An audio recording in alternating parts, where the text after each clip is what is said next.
지난주 우리는 민수기 23장의 말씀을 발락의 고통이라는 제목으로 함께 나누었습니다. 여러분, 고통 없는 인생 이 세상에 없지요. 그런 인생 없습니다. 중요한 것은 고난과 고통을 어떻게 이해하고 내가 다루느냐, 거기에 달려 있습니다.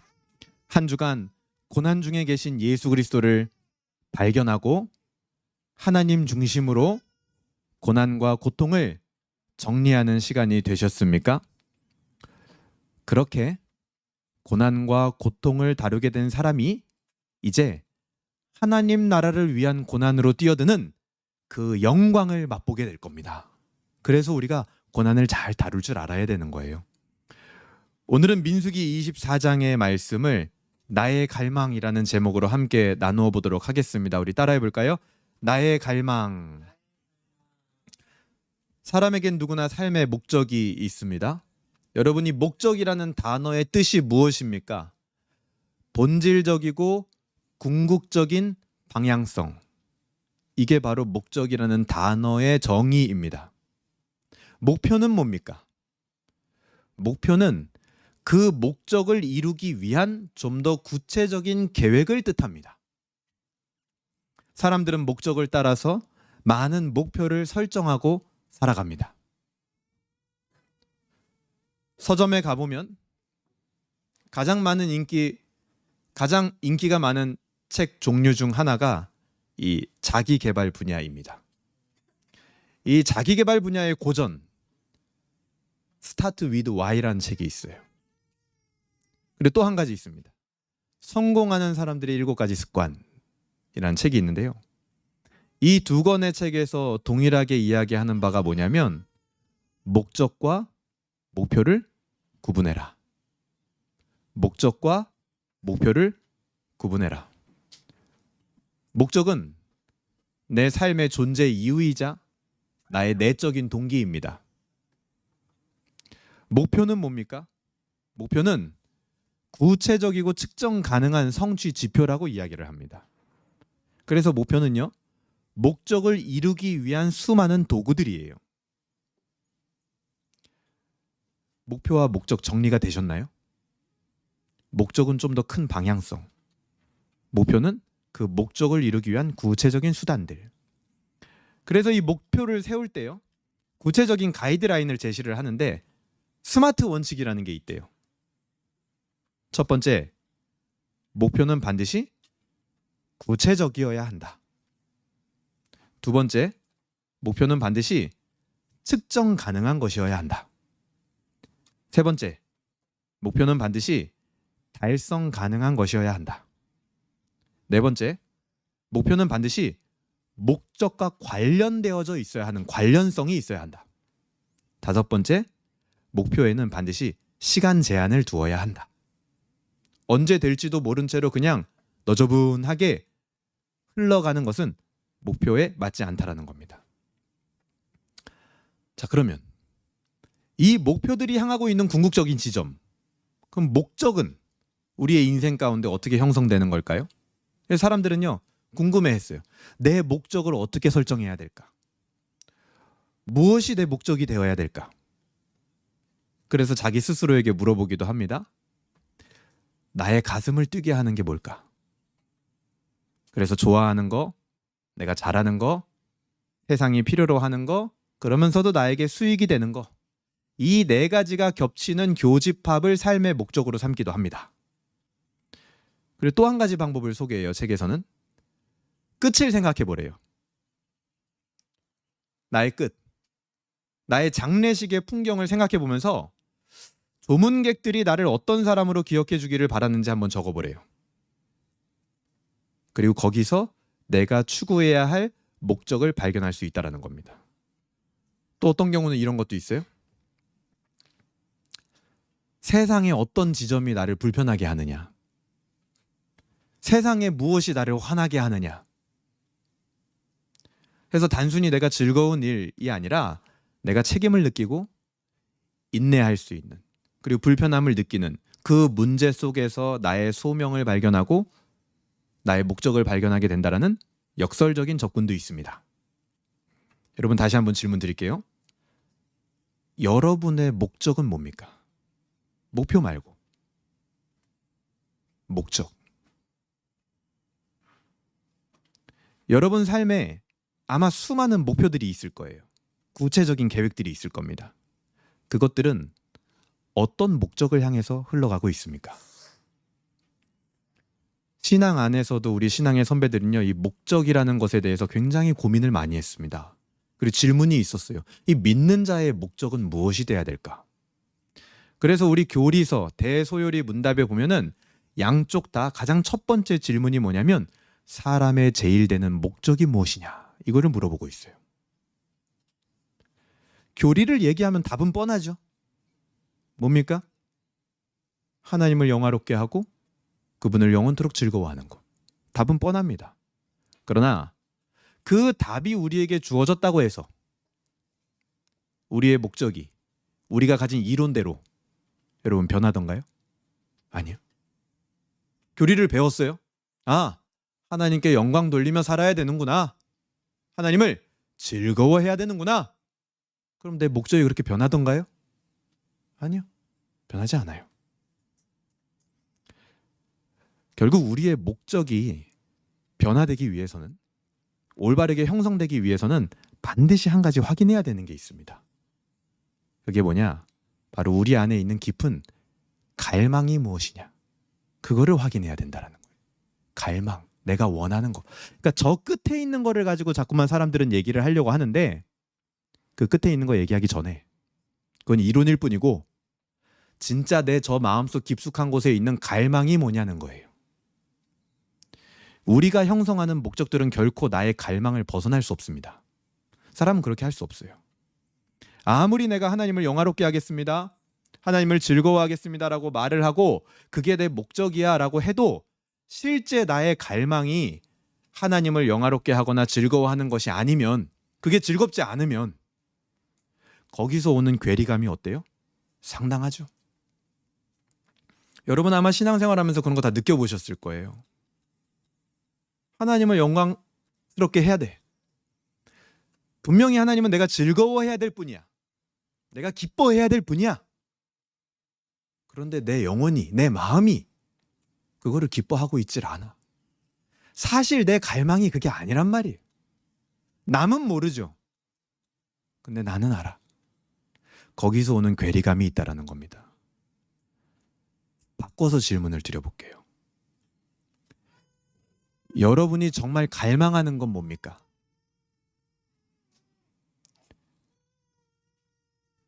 아기들도 갈망하는 게 있기 때문에 저렇게 우는 거란 말이에요. 마찬가지예요. 여러분이 우는 이유, 여러분이 즐거워하는 이유, 그 여러분 안에 있는 갈망이 뭡니까, 여러분? 뭘 갈망하고 있습니까? 오늘 본문은 발람과 발락 사건의 마지막 페이지입니다. 이 발람과 발락 사건은 우리에게 묵직한 질문들을 굉장히 많이 던져줘요. 우리가 왜 두 마음이 되는지, 우리 인생의 고통의 문제를 어떻게 다뤄야 되는지, 굉장히 무거운 주제들이죠. 오늘 이 발락과 발람에서 발견할 수 있는 우리의 그 교훈은 뭐냐면 이 둘이요, 잘못된 갈망을 가지고 있었다라는 겁니다. 그런데 그게 사실은 너무나 아이러니한 거예요. 왜냐? 발람은 하나님께 말씀의 계시를 받은 사람이었어요. 그리고 모압 왕이었던 발락도 계속해서 하나님을 언급하고 있습니다. 하나님의 능력을 구하고 하나님의 섭리와 기쁨을 끊임없이 이야기하고 있습니다. 그런데 이들의 끝을 보면요, 어떠냐? 굉장히 괴로워했고 화가 나 있어요. 왜 그럴까요? 그들 안에 있는 잘못된 갈망 때문이라는 거예요. 오늘 본문을 통해서 이들의 목적을 어긋나게 한 갈망이 무엇인지, 그리고 우리의 갈망을 되돌아보는 시간이 되기를 주님의 이름으로 소망합니다. 아멘. 지난 시간에 24장 첫 번째 단락인 9절까지 우리가 봤습니다. 23장 하면서요 9절까지 다 봤어요. 그래서 오늘 본문은요 10절부터 시작이에요. 그리고 오늘 마지막이 25절까지죠. 오늘 짧네요. 설교가 길다 짧다? 짧다. 그것이 여러분의 갈망입니까? 짧아요. 오늘 본문 10절에 보면 발락이요 상당히 화가 나 있습니다. 우리 10절 같이 한번 읽어보겠습니다. 10절 24장 10절입니다. 시작. 발락이 발람에게 노하여 손뼉을 치며 말하되 내가 그대를 부른 것은 내 원수를 저주하라는 것이오늘 그대가 이같이 3번 그들을 축복하였도다. 자, 발락이 어때요? 지금 상당히 화가 나 있어요. 여기서 지금 여러분 앞에 집중하셔야 돼요. 이거 서바이벌입니다. 생존이에요. 이거 지금 우리 저 애기도 생존의 문제가 지금 걸려 있고 우리도 지금 생존의 문제가 걸려 있다. 정신 바짝 차려야 돼요 지금. 자, 다시. 발락이 왜 화가 났습니까? 발람한테 이스라엘 백성들을 저주해달라고 했어요. 그런데 발람이 이스라엘 백성들을 저주했습니까? 안 했단 말이에요. 오히려 이스라엘 백성들을 축복했어요. 그러니까 여기 10절에서 뭐라 그래요? 그들을 축복하였도다 이렇게 얘기하는 거예요. 근데 이게 이렇게 평이한 문장이 아닙니다. 원문에서는요 강조구문이에요. 그래서 좀 진짜 원문을 살려서 번역을 해보면 이렇게 얘기할 수 있어요. 니를 불러놨더니 축복이나 하고 있구나 진짜. 딱 이 정도 뉘앙스. 너무 화가 난 거예요. 이스라엘을 저주해달라고 불렀는데 되려 이스라엘이 복받은 존재다 이러고 있으니 발락이 화가 안 날 수 있을까요? 그래서 결국 이 둘이 헤어집니다. 그런데 헤어지기 전에 발락이 하는 말을 보세요. 11절입니다. 그러므로 그대는 이제 그대의 곳으로 달아나라. 내가 그대를 높여 심히 존귀하게 하기로 뜻하였더니 여호와께서 그대를 막아 존귀하지 못하게 하셨다. 이거죠?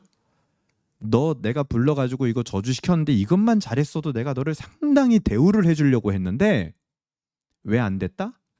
여호와께서 그대를 막아 존귀하지 못하게 했다.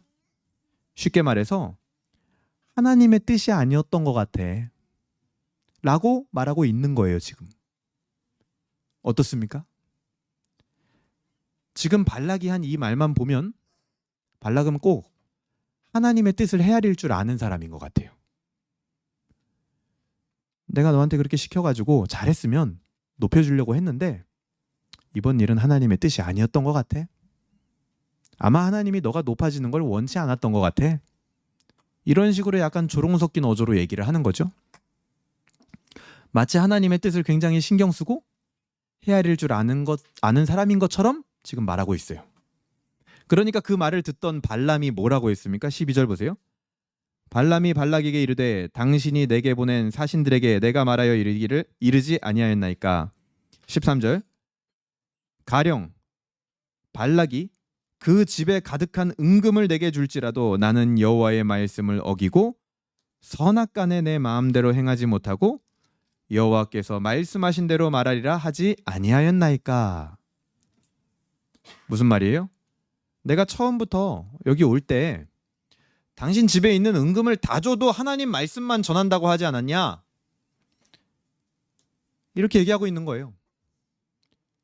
그러니까 지금 발람이 한 이 말만 보면 발람도 마치 오직 하나님의 명령, 하나님의 말씀만을 전하는 것이 자기의 유일한 목적인 사람처럼 보여요.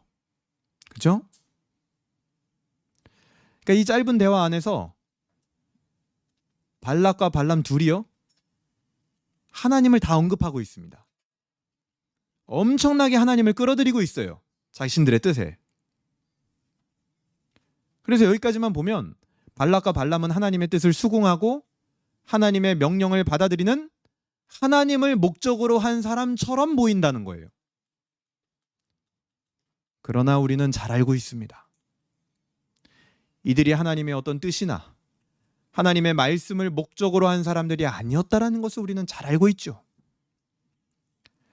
발람은요, 애시당초 하나님께서 시키신 대로 할 거였다면 지금 이 자리에 아예 있으면 안 된단 말이에요.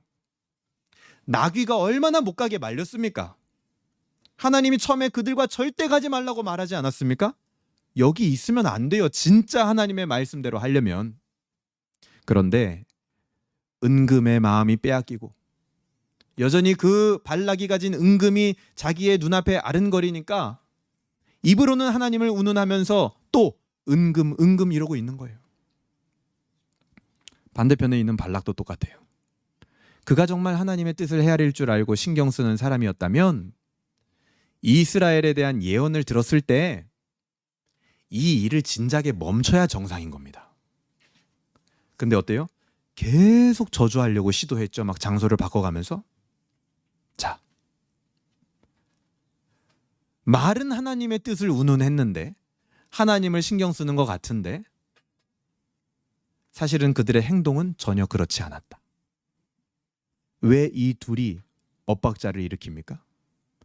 겉으로는 뭔가 하나님을 얘기하는 것 같은데 그 마음속의 갈망은 전혀 하나님과 상관없는 것을 바라고 있었던 거예요.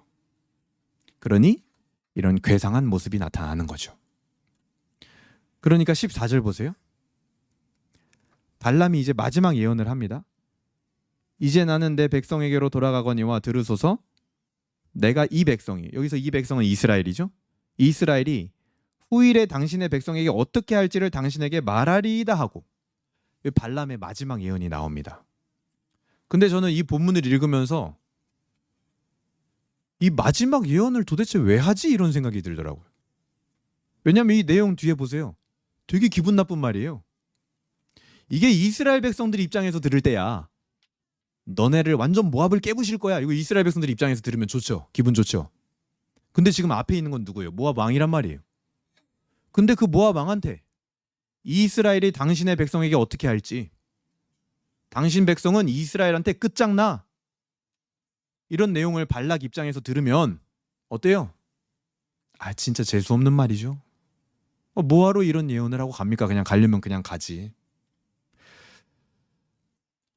꼭 이 발람의 의도가 이런 식으로 지금 나를 그냥 보내? 그러면 너 진짜 끝장나. 이렇게 마치 으름장 놓는 것 같아요. 어쨌든 오늘 본문에서는 이 마지막 예언을 끝으로 둘이 헤어진 것으로 나옵니다. 그런데 이후에 성경을 잘 따라가 보면 발람이요, 가기 전에 발락한테 이스라엘을 해결할 수 있는 모략을 한 가지 알려주고 갔다는 걸 알 수 있어요.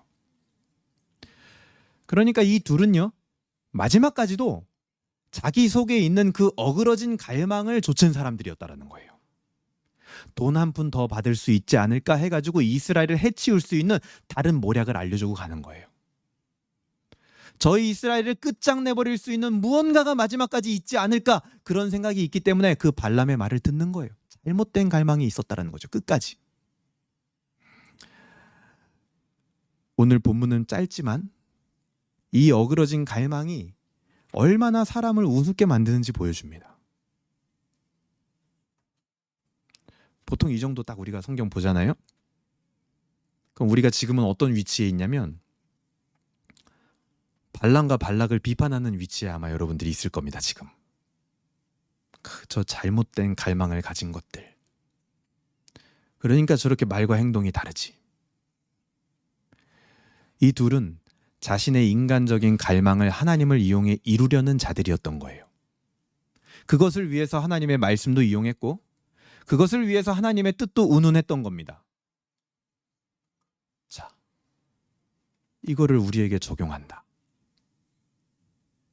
이게 참 쉽지 않은 게 사실입니다. 이런 거 그냥 덮어두고 신앙생활하면 참 편할 것 같아요. 그런데 오늘 본문이 우리를 그렇게 내버려 두지를 않아요. 본문은 발람과 발락의 잘못된 갈망을 보여주고 난 뒤에 우리에게도 물어보는 거예요. 당신의 갈망은 무엇인가? 이 예배 자리에 와 있는 여러분들에게, 저에게 물어보는 겁니다. 당신이 정말 원하는 것은 무엇이냐? 여러분, 우리도요, 하나님을 말합니다. 하나님의 뜻을 언급합니다. 나의 목적과 목표를 때로는 온갖 종교적인 언어들로 설명을 합니다. 하지만 우리 말로 내뱉는 그 목적 말고 우리 안에 있는 진정한 갈망, 그게 뭐냐? 우리의 갈망을 말씀 앞에서 점검하지 못한다면 우리는 우리도 모르게 발람과 발락의 길을 걷게 될 수도 있는 겁니다. 오늘 본문의 마지막 예언을 이어서 좀 볼까요? 16절부터 24절까지 나온 마지막 예언을 쭉 보면요, 이스라엘은 매우 강한 민족처럼 묘사가 되어 있습니다. 그런데 이스라엘의 실상도 그럴까요? 아니요. 그렇게 강할 수가 없어요. 왜요? 애굽에서 지금 나온 지 몇 년 됐습니까? 약 한 40년 됐잖아요. 근데 그동안 제대로 된 영토가 있었어요? 없었어요. 군대도 없었습니다. 훈련을 했나요? 훈련을 한 민족도 아니에요. 그런데 강하긴 뭘 강하겠습니까? 가나안 민족에 비교하면 별거 아닙니다. 그런데 그들이 다른 민족을 압도한다라고 예언하고 있어요. 어떻게 가능하냐 그게? 17절 이렇게 말합니다. 내가 그를 보아도 이때의 일이 아니며 내가 그를 바라보아도 가까운 일이 아니로다.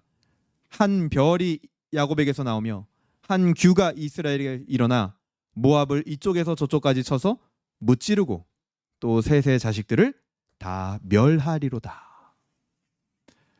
어느 순간이 되면 그 이스라엘 안에서 한 별, 한 규가 나온대요. 근데 이 별과 규가 뭐냐면 왕을 상징하는 겁니다. 그 왕이 나와서요, 모압을 이쪽에서 저쪽까지. 근데 이쪽에서 저쪽까지라는 말을 원문으로 보면 뭔지 아세요? 관자놀이를 뜻해요. 모압의 관자놀이를 그냥 한 방에 끝낼 왕이 나온다는 거예요. 그리고 그 뒤에 보면 당시에 강력한 약탈자였던 에돔, 그리고 세일, 20절에 보세요. 또 아말렉을 바라보며 예언하여 이르기를 아말렉은 민족들의 으뜸이나 그의 종말은 멸망에 이르리로다. 민족들의 으뜸이라는 아말렉도 그냥 끝장내버리는 왕이 나온대요. 어디서? 이스라엘 안에서. 24절 보세요. 기띔 해변에서 배 둘이 와서 아수르를 학대하며 에벨을 괴롭힐 것이나 그도 멸망하리로다. 여기 나온 아수르는요, 지금으로부터 이 발람이 예언할 때부터 몇백 년 뒤에, 한참 뒤에나 세계사 무대에 강대국으로 등장하는 민족이에요. 그런데 그 한참 뒤에도 여전히 이 세상의 주권자가 누구다? 이스라엘 안에 나왔던 그 한 별, 한 규, 그 왕. 누구도 감당할 방법이 없는 이스라엘의 왕. 그가 누굽니까? 우리는 알고 있죠? 잘 알고 있죠? 예수 그리스도를 말하는 거예요. 여러분, 그 예수 그리스도를 갈망하는 것이 우리의 처음 신앙이요, 우리의 유일한 목적 아니었습니까? 그 갈망을 가진 자가 강한 거예요. 이스라엘 자체가 강한 게 아니라고요. 어떠한 환난과 핍박, 고통과 고난 속에서도, 어떠한 장애물과 어려움에서도 이 예수 그리스도를 깊이 갈망하는 사람, 그 마음을 가진 그가 가장 강한 거라는 거예요. 그런 사람을 히브리서 11장에서는 믿음이 있는 자요, 이 세상이 감당할 수 없는 자라 칭합니다. 하지만 어느새 신앙생활이 오래되면서 신앙도, 예배도, 믿음도, 사명도 우리에게 익숙해질 때가 옵니다. 그때 우리의 갈망도 어떻게 됩니까? 여지없이 흐려져요. 그게 바로 발람과 발락의 모습이에요. 예수라는 나의 갈망은 어디로 간 채 온갖 인간관계가 나의 갈망이 되는 거예요. 보여지는 것에 더 나의 마음이 가 있고. 여러분, 사명. 사명 좋지요. 사명에 몰입하는 거, 뜨거워지는 거 얼마나 좋습니까? 생각만 해도. 그런데 그 사명도 예수 그리스도를 갈망하는 거 그 다음이에요, 여러분. 감히 그 무엇이 예수를 갈망하는 일 앞에 설 수 있겠습니까? 대단한 일 좋죠. 세상을 바꾸는 일 좋죠. 내 옆에 있는 사람을 돕는 일 좋죠. 그러나 그것이 내가 예수를 갈망하는 일보다 앞설 수 없다라는 거예요, 절대로. 그것들은 우리가 믿는 예수 그리스도라는 이 복음, 그 복음의 결과물들일 뿐이에요. 그것들이 복음이 아니란 말이에요. 그것들은 절대로 우리의 갈망이 될 수 없는 것들입니다. 발람이 쫓았던 돈이나 발락이 갈구했던 생존이나 마찬가지, 우리가 종교적인 언어로 감추고 있었던 다른 여러 가지 갈망들, 그것이 어느새 나의 의의가 되고 나의 안정감이 되어서 그것이 없어지면 한없이 패배감에 빠져드는 것들, 그 모든 것들이 우리의 어그러진 갈망이라는 거예요. 예수 그리스도를 갈망하지 않는 모습, 예수 그리스도를 갈망하지 못하는 내 모습, 그 모습에 우리는 가장 패배감과 실망감과 좌절감을 느껴야 되는 겁니다, 여러분. 여러분, 예수 믿는 게 뭡니까? 여러분, 예수를 따른다라는 게 뭐예요, 여러분? 예수님의 제자가 된다라는 게 뭡니까? 여러분, 그렇게 되고 싶어서 신앙을 시작했잖아요. 여기까지 흘러왔잖아요. 그게 뭐예요? 내 인생의 목적이 변하는 거 아닙니까? 내 인생의 갈망이 변하는 거 아니에요? 그게 예수 믿는 거고, 그게 예수 따르는 거고, 그게 예수님의 제자 되는 거 아닙니까?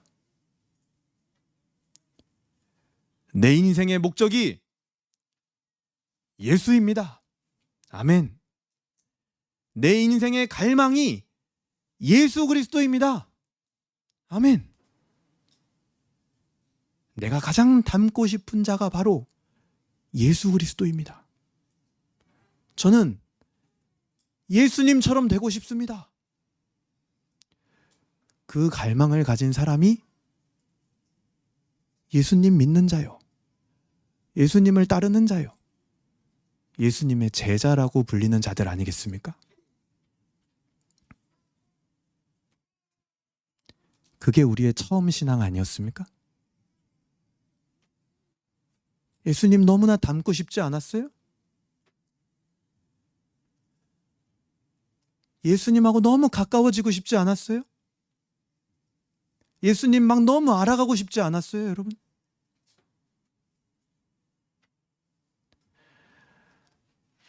이 세상의 역사를 뒤져보면 사람들이 예수님에게 집중되었던 적이 딱 한 번 있는 것 같아요. 그때가 언제냐? 예수님 당시. 이스라엘은 4개 분파가 있었습니다. 첫 번째 사두개파. 이들은 로마와 손잡고 권력을 쥔 대제사장 중심의 일종의 정당이었어요. 정당.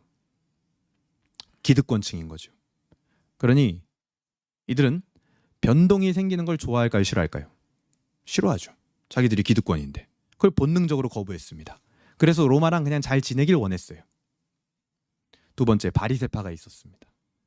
이들은 로마를 거부하고 경건운동을 했습니다. 지식인들이었어요. 율법을 지키면 이스라엘의 전성기가 다시 온다고 믿었습니다.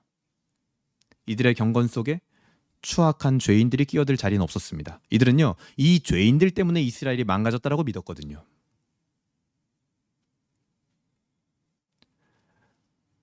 이들 입장에서 사두개파는요, 로마와 타협한 더러운 족속들이었어요. 둘이 엄청 싸웠습니다. 그리고 또 세 번째, 에세네파가 있었어요.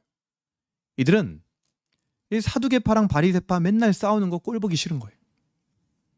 그래서 광야에 은둔한 학자들이었습니다. 성경이나 쓰자.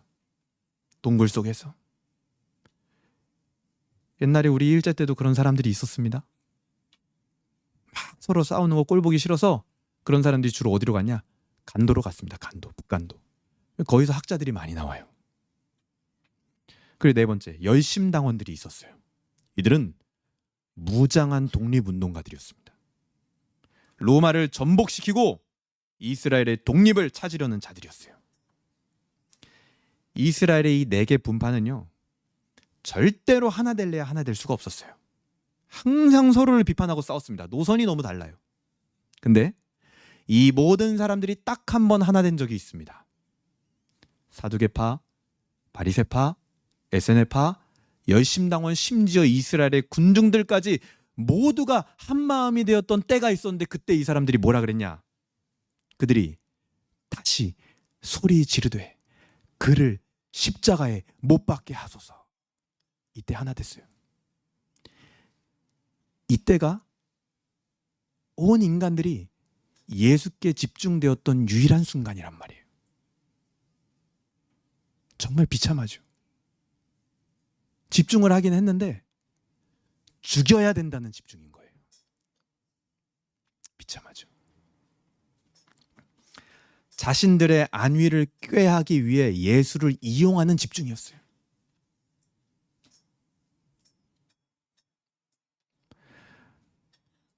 다시 오늘 본문이 우리에게 물어봅니다. 당신은 이 예수를 갈망하느냐? 그저 이 연약하고 힘없게 죽어간 예수를 갈망하느냐? 여러분, 이 질문 앞에 우리의 마음은 어떻습니까? 이 연약한 방식을 택한 예수를 우리가 갈망할 수 있기는 합니까, 여러분? 아니, 그럼 나도 그렇게 살아야 되는데 그거 갈망하면? 나도 패배자의 모습처럼 걸어가야 되는데? 십자가에 못 박히는 모습으로 인생이 마무리되어야 하는데 정말 우리가 그 갈망할 수 있는 겁니까?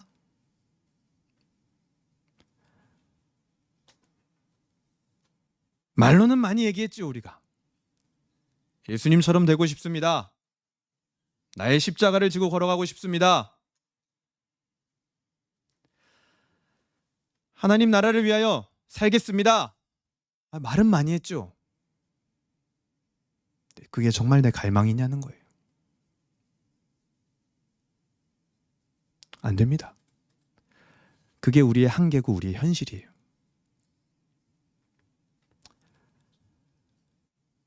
그때 우리 저 마음 한구석에 끊임없이 십자가가 아른거리죠. 예수를 향한 갈망은 어느새 내 마음에서 지워지고, 그 예수를 이용하거나 그 예수를 통해서 얻어지는 것들에 더 관심이 있었던 우리의 마음, 그 한구석에 이 내가 한번 만난 그 십자가가 계속 아른거리는 거예요. 도무지 내 갈망으로 삼을 수 없었던 그 십자가가 어찌 이리 내 눈을 사로잡고 내 마음을 계속해서 두드리고 침략하느냐. 그래서 예수님이 다시 한번 이 땅에 찾아오세요. 십자가 앞에 정리되지 않은 그 자신들의 갈망 때문에 괴로워하는 제자들에게 예수님이 다시 찾아오셨다라는 거예요. 언제? 십자가에 달리시고 3일 후 부활하시고 나서. 그때 예수님이요, 찾아오셨을 때 어떤 모습인지 아세요? 손과 발에 못 박힌 자국이 그대로 남아 있습니다. 옆구리에 마지막 찔렸던 창자국이 찢어진 채로 그대로 있어요. 제자들하고 밥도 먹습니다. 근데 여기에 있다가 갑자기 순식간에 일로 가세요. 마치 영혼처럼. 아주 신비한 존재로 다시 오신 거예요. 그게 뭐냐? 천국에서 계신 모습 그대로 온 거예요. 이전과 다른 모습인 거죠. 부활한 예수님이 제자들에게 찾아온 그 순간은 천국과 이 땅이 교차하는 신비한 순간인 겁니다. 그 순간 제자들의 마음에서 다른 모든 일들은 지워져 버려요. 오직 예수님에게만 집중한 시간이 되는 겁니다. 그때가. 그렇게 예수님은 제자들의 목적과 제자들의 갈망을 한순간에 휘어잡으시는 거예요. 스스로는 절대 안 됩니다.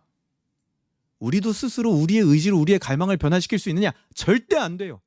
이 예수님을 만나야 되는 거예요. 근데 가만 생각해 보면 우리도요, 예수님께만 집중되는 그 시간이 있습니다. 언제예요? 그게 바로 우리의 예배예요. 예배. 지금 예수님 얘기만 하고 있잖아요. 내가 저 이 세상에 두고 온 그 일이 내 마음을 사로잡고 있나요, 여러분? 위험한 겁니다.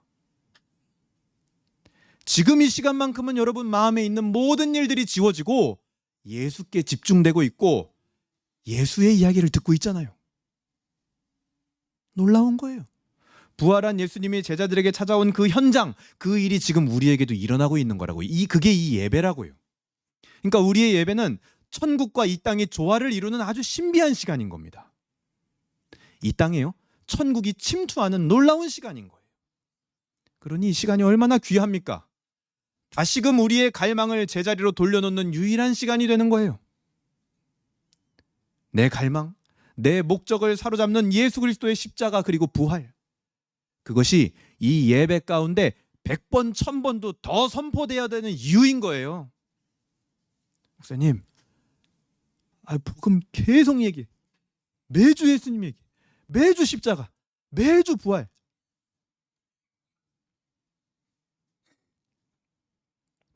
예수 그리스도라는 이 복음은요, 우리 안에서 매주, 날마다, 매 시간 다시 재발견되어야 하는 유일한 가치입니다.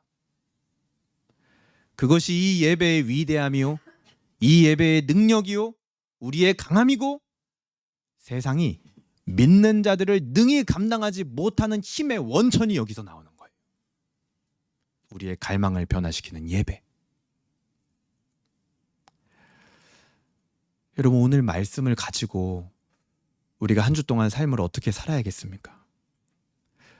가장 먼저는 말씀드리고 싶어요. 예수 그리스도를 갈망하지 못했던 나의 영혼의 상태를요, 주님 앞에 우리 인정해야 됩니다. 우리 인위적인 노력으로 절대 되는 게 아니란 말이에요. 그게 과거에는요, 내 삶의 양식을 막 바꾸면 그게 예수 제자 된다고 했어요. 예배 안 드리던 사람이 예배 드리고, 큐티 안 하던 사람들이 큐티하고, 찬양 안 하는 사람이 찬양하면, 기도 안 하는 사람이 기도하는 곳에 오면 예수님 제자 됐다 이랬어요.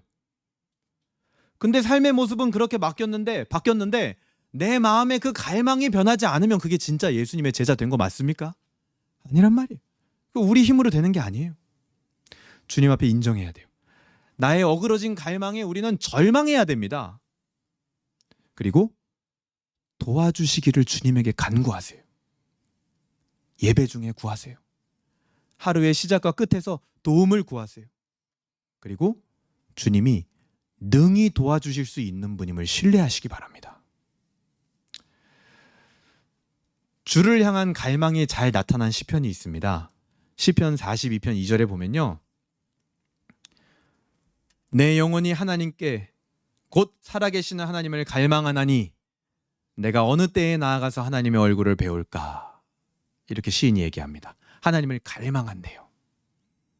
그 시인이 그 뒤에 뭐라고 고백하는 줄 아세요? 내 영혼아 어찌하여 낙심하며 어찌하여 불안해하는가.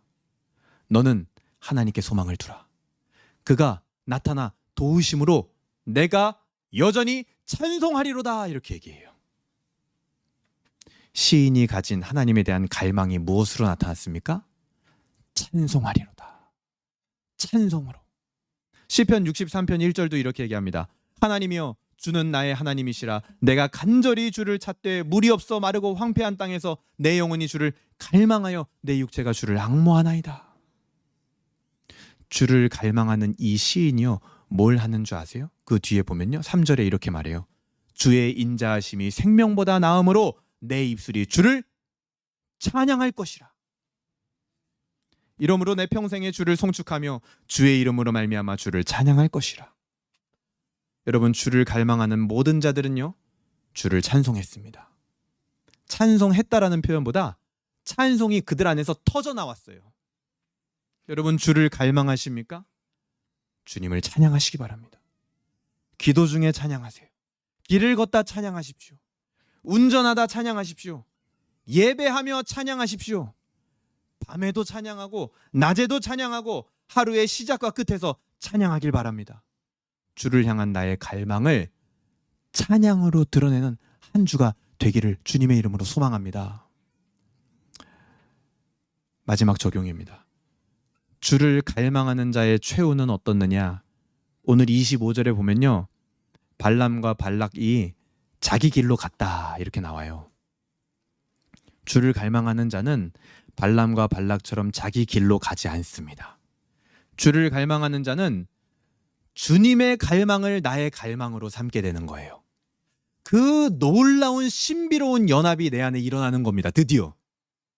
그러니 그 주님의 갈망을 가지고 살아가는 사람에게 얼마나 큰 힘이 나타나겠냐고요. 내 의지와 내 갈망은 부족하지만 주님의 갈망은 영원하단 말이에요. 엄청난 힘이 있단 말이에요. 하늘 보좌를 버리고 이 땅에 내려올 만큼의 의지란 말이에요. 주를 갈망하는 자는 그런 주님의 갈망을 나의 갈망으로 삼게 됩니다. 나를 위해 이 땅에 오신 예수 그리스도의 갈망, 그것이 이제 나를 통하여 내 이웃을 향해 흘러가는 거죠. 그 주님의 갈망으로요, 저는 이번 한 주 동안 내 주변에 있는 이웃들을 향하여 여러분 찬양을 선물해 보면 어떨까 생각합니다. 주를 갈망하는 자들은 찬양을 하니까. 요즘 잘 돼 있잖아요, 유튜브. 한번 찬양을 선물해 보세요, 누군가에게. 웨스트민스터 신앙고백서 제12장에는요 양자됨이라는 파트가 있습니다. 양자됨. 1항이 뭐냐면 양자된 상속자라는 파트가 있어요. 제가 읽어드릴게요. 하나님께서는 의롭다함을 받는 모든 사람들이 그의 독생자 예수 그리스도 안에서 그리고 그를 위하여 양자됨의 은혜에 참여하는 자들이 되는 것을 허락하신다. 이로 말미암아 그들은 하나님의 자녀의 수요에 들게 되고 자녀로서의 자유와 특권을 누리게 된다. 또한 그들 위에 하나님의 이름이 기록되게 되며 그들은 양자의 영을 받으며 담대하게 은혜의 보좌로 나아가며 아바 아버지라고 부를 수가 있으며 불쌍히 여김을 받으며 보호를 받으며 필요한 것을 공급받으며 육신의 아버지에게 징계받는 것처럼 징계를 받되 결코 버림을 받지 않으며 구속의 날까지 인치심을 받으며 약속들을 기업으로 받는 영원한 구원의 상속자들이다. 양자되었다라는 것은 성경에서요 다른 말로 접붙임 바 되었다라는 뜻의 단어입니다. 예수 그리스도라는 나무에 접붙인 가지가 되었다라는 거예요. 그리스도를 갈망하고 그리스도와 하나 되는 신비한 연합을 통해서 그리스도의 갈망은 이제 우리의 갈망이 되는 겁니다. 우리 교회가요 다른 것 못해도 주를 갈망하는 공동체 되기를 소망합니다. 주의 갈망을 우리의 갈망으로 삼는 교회 되기를 바랍니다. 왜 우리는 매번 복음을 이야기할 수밖에 없는가?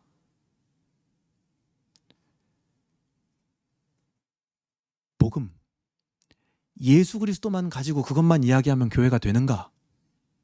된다. 그 갈망을 가지시기 바랍니다. 말씀을 정리하겠습니다. 하나님은 우리의 갈망을 기다리십니다. 하나님은 우리의 갈망을 붙잡아 주시는 분이십니다. 하나님은 우리의 깊은 영혼의 갈망을 채워주시는 우리의 아버지이십니다. 때로 우리 스스로도 내가 뭘 갈망하는지 알지 못할 때가 많지만 우리 아버지 하나님은 독생자 예수 그리스도를 높이 보여주시고 부활하시고 찾아오셔서 도무지 잊을 수 없는 못자국난 손을 보여주시고 찢긴 옆구리의 상흔을 보여주셨습니다. 그 예수 그리스도가 바로 우리의 갈망이 되기를 바랍니다. 예수 그리스도 그 자체를 갈망하십시오, 여러분. 연약한 예수 그리스도를 닮는 것만이 우리의 갈망이 되기를, 죄인을 위하여 희생하신 예수 그리스도와 같이 되는 것이 우리의 영원한 갈망이 되길 소망합니다.